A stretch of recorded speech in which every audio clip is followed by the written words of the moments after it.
यही श्री बिहारी जी के मंदिर के पास एक महात्मा भजन करते थे। खूब भजनानंदी महात्मा थे, शिष्य किसी को बनाते नहीं थे। एक ब्रजवासी था, उनकी बहुत सेवा करता था। बाबा का भी उस पर अनुग्रह था। उसका नियम था, नित्य श्री बिहारी जी का दर्शन करने जाता था। श्री रसिक बिहारी जी का दर्शन करते हुए पुनः बाबा के पास आकर बाबा को प्रणाम करता था। एक दिन बाबा ने कहा, दर्शन करने जा रहे हो, कोई आवाज दे तो उसकी बात सुन लेना। दर्शन करने गया, लेकिन उसका नित्य का अभ्यास था, उसको बड़ी त्वरा होती थी बाबा के पास पहुंचने की। झट से बिहारी जी को प्रणाम किया, श्री रसिक बिहारी जी का दर्शन किया, बाबा के पास झट से पहुंचता था। रसिक बिहारी जी का दर्शन करके निकला था, किसी ने आवाज दी, लेकिन वो रोज का अभ्यास था, बाबा की बात का स्मरण रहा नहीं, ध्यान दिया नहीं। बाबा की सेवा में पहुंच गया। बाबा ने कहा, अरे मैंने तुमसे कहा था। उसको एकाएक स्मरण हुआ कि हाँ, आपने कहा तो था, मुझे किसी ने आवाज भी दी थी, मुझे लगा कोई मांगने वाला होगा। तो बाबा हंसने लगे, बोले, वृंदावन में हमेशा मांगने वाले ही आवाज नहीं देते, यही तो धाम की महिमा है। बोले, यहाँ तो कभी कभी देने वाला भी आवाज देता है, आवाज दे कर देता है, बुला कर देता है, यही तो धाम की महिमा है।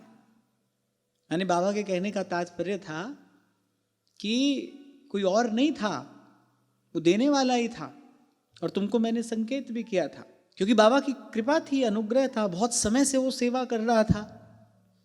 अच्छा, प्रेम दिए बिना रहने नहीं देता। बाबा की इच्छा थी, भाई इसको कुछ मिलना चाहिए। और बाबा निष्काम निर्लिप्त महात्मा थे।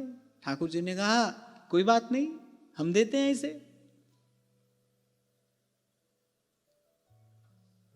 तो बाबा ने कहा कि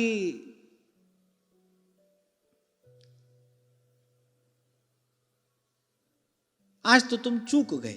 बोले, आज तुम चूक गए। उस ब्रजवासी का मन किंचित मात्र भी उदास नहीं हुआ। बाबा के चरण पकड़कर वो ब्रजवासी कहता है, बोले, बाबा ऐसा क्या है जो मुझे श्री बिहारी जी दे सकते हैं और आप नहीं दे सकते? तीनों लोकों में ऐसी कौन सी वस्तु है जो मुझे श्री ठाकुर जी दे सकते हैं और आप नहीं दे सकते? और फिर भोला भाला ब्रजवासी, बाबा ने इस उत्तर की कल्पना नहीं की थी।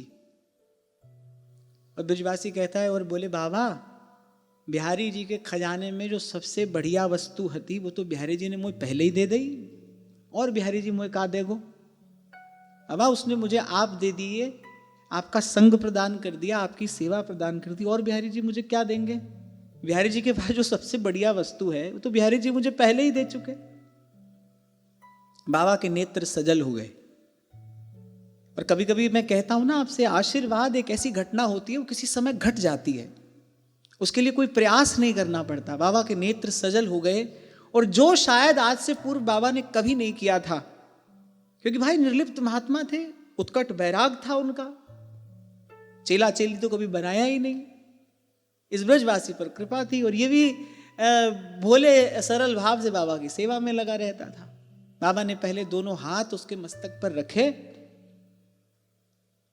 और फिर बाबा ने उसको, जैसे अपने बालक को माता हृदय से लगा लेती है, और माता जब बालक को हृदय से लगाती है ना, हृदय से तो मित्र मित्र को लगाता है, पति पत्नी भी एक दूसरे को लगाते हैं हृदय से, लेकिन उस सब में लेना देना होता है।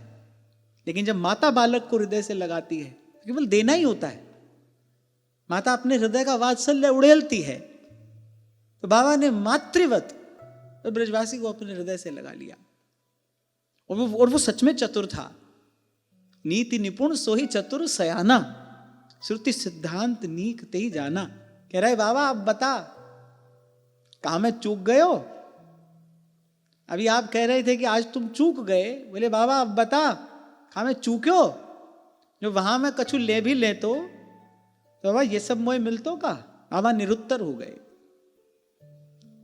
तो कहने का तात्पर्य ये है कि इष्ट निष्ठा तो प्राप्त हो जाती है, पर संत निष्ठा, गुरु निष्ठा, ये तो जिस पर भगवान की कृपा का अतिरेक हो जाता है, माने भगवान जिस पर मान लो रीझ ही गए, सोच रहे हैं कि भाई इसको क्या दूं, देने को आतुर हैं और देने योग्य कोई वस्तु दिखाई पड़ नहीं रही, जब रीझ ही जाते हैं भगवान इस प्रकार किसी पे, तब ऐसी निष्ठा भगवान किसी को देते हैं।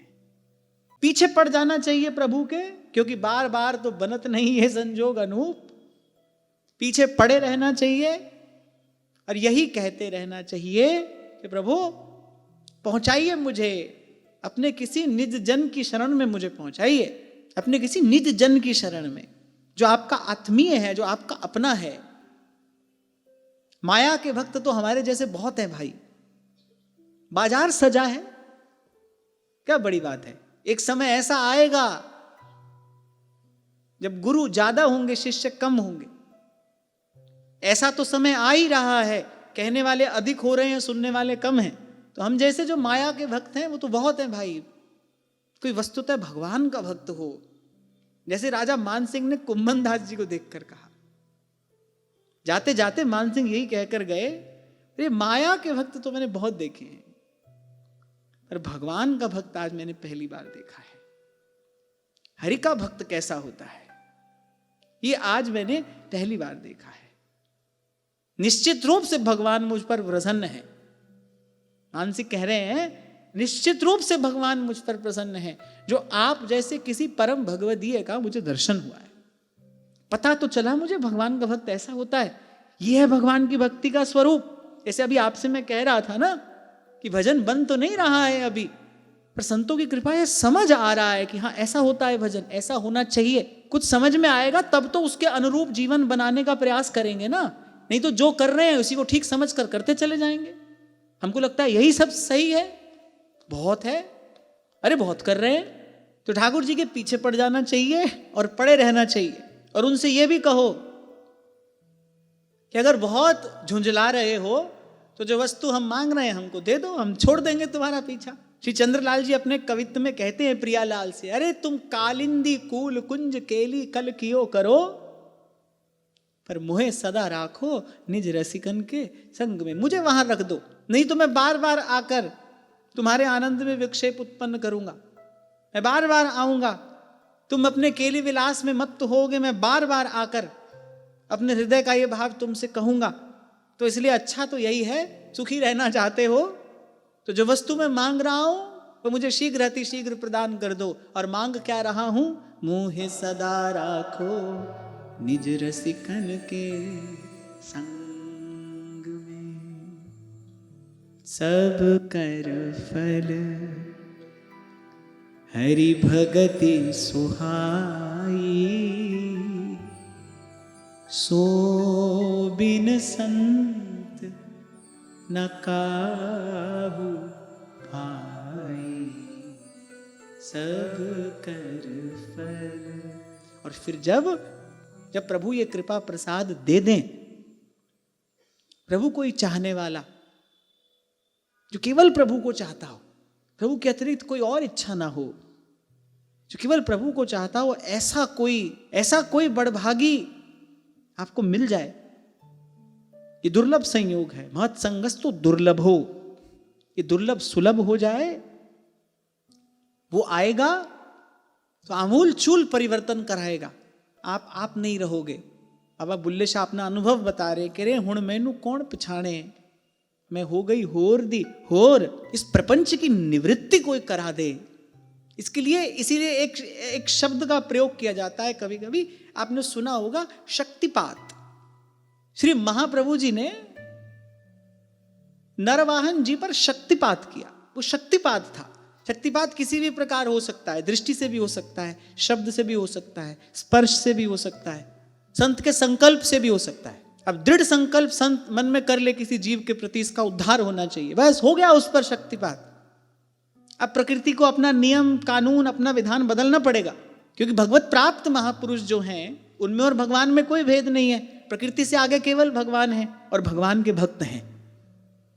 अब उनका संकल्प प्रकृति को स्वीकार करना पड़ता है, फिर तद अनुकूल प्रकृति को अपना विधान करना पड़ता है। रामकृष्ण परमहंस ने शक्तिपात किया। जहां तक पहुंचने के नरेंद्र अधिकारी नहीं थे, अभी उन्होंने वहां तक पहुंचने के लिए साधन नहीं किया था। रामकृष्ण परमहंस ने अपनी सामर्थ्य से पहुंचा दिया उनको, एक क्षण में विवेकानंद बना दिया। तो इसलिए आपसे कह रहा हूं, पीछे पड़े रहना, यही कहते रहना, कालिंदी कूल कुंज केली कल कियो करो, मोहे सदा राखो निज रसिकन के संग।